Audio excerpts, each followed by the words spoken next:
Proverbs 18 and 21. And the scripture says, death and life, this is the King James Version, okay? Death and life are in the power of the tongue, and they that love it shall eat the fruit thereof. Right? So I said, okay, death and life are in the power of the tongue. We always hear that, but they that love it shall eat the fruit thereof. Let me hear it in a different way so it really makes sense, right? So good news says, what you say can preserve life or destroy it. So you must accept the consequences of your words, right? What you say can preserve life or destroy it. So you must accept the consequences of your words. Now that just showed you a lot of times when we think about the word consequences, consequences are only bad. We only think of consequence as a negative thing. But understand, you speak life, you speak death. And whatever it is you speak, you will receive the consequences, right? You will receive the fruit thereof. It's your choice to determine what type of consequence you're going to get. It's your choice to determine what type of fruit you're going to have. And that choice is going to come from what it is that you're speaking on a consistent basis. And it's really made me way more conscious of the words that we speak on a consistent basis. Because honestly, you got to understand, like I said, we are the highest form of creation. We're the only form of creation that can speak life, right? We can speak life into things. A lot of us on this call, we get on these calls every single week, and we have them speak life into us, right? We've probably had one-on-one conversations, and guess what? They'll speak life. And there's been other times where you probably had a conversation that wasn't the way that you needed it to be, or it was very negative. And guess what? It spoke death into you. You didn't feel how you needed to feel. It lowered your vibration. It lowered your mood, right? But at the same time, you have some other people that can speak to you and bring up how you feel.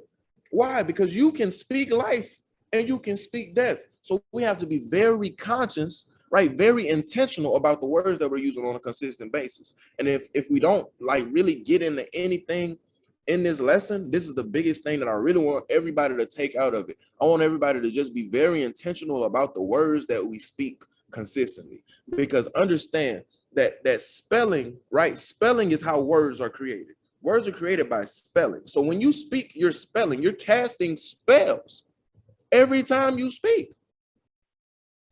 And a lot of times we don't even realize that we're speaking death, just really not even realizing, not even because we're not being intentional about it. So once I realize that, I have to be way more intentional about the words, because every time I speak, I'm casting a spell.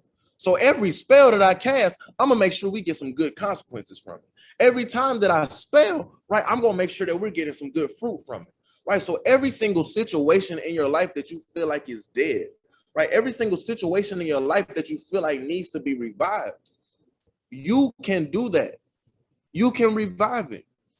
Life and death is in the power of your tongue. You're just going to have to be intentional about the words you speak, right? A lot of times we say, oh my gosh, I don't know what's going on. Well, if you keep speaking, you don't know what's going on, you're going to continue not to know what's going on, right? A lot of times we say, oh my gosh, I don't know what I'm going to do. Well, if you keep speaking that you don't know what to do, you're not going to know what to do. So instead, when those things happen, what am I going to speak? I'm going to speak that it's in God's control. I'm going to speak that there's nothing that God will put in front of me that I will not be able to handle. Those are the things that I'm going to speak. And if I speak those things, I'm doing nothing but speaking life. And as a result of me speaking life, I will do nothing but receive the best consequences, right? I will do nothing but receive the best fruit, because I always do nothing but speak life. So in our conversations that we might have with our closest friends, because your close friends conversations be a little different. You can get a little bit more nitty gritty when you're talking to your homies, right? When you're talking to your best friend, or when you're talking to your significant other. Even in these small conversations, understand that you still have to be intentional with your words, right? You still have to speak life, because every time that you speak, a consequence is on the other side of the words that you're speaking, right? So you can speak death and life are in the power of the tongue. Let's make sure that we're always speaking life. Okay, so the thing about revival, like I said in the beginning, I always thought of revival as a church service that was just turned up, right? I always thought about revival as something that we would have to go to, throughout the week on the weekend. But I realized revival is something that we can do on a consistent basis. I found out every single day could be a revival. Every single situation can be a revival, because every single day and every single word that we speak, we could be speaking life into a lively situation. We can be speaking life into a situation that we believe is dead. So revival is not a service. Revival is not a word. Revival is in you. So it's your choice to make. Am I going to speak death into anything, or am I going to revive every time that I speak?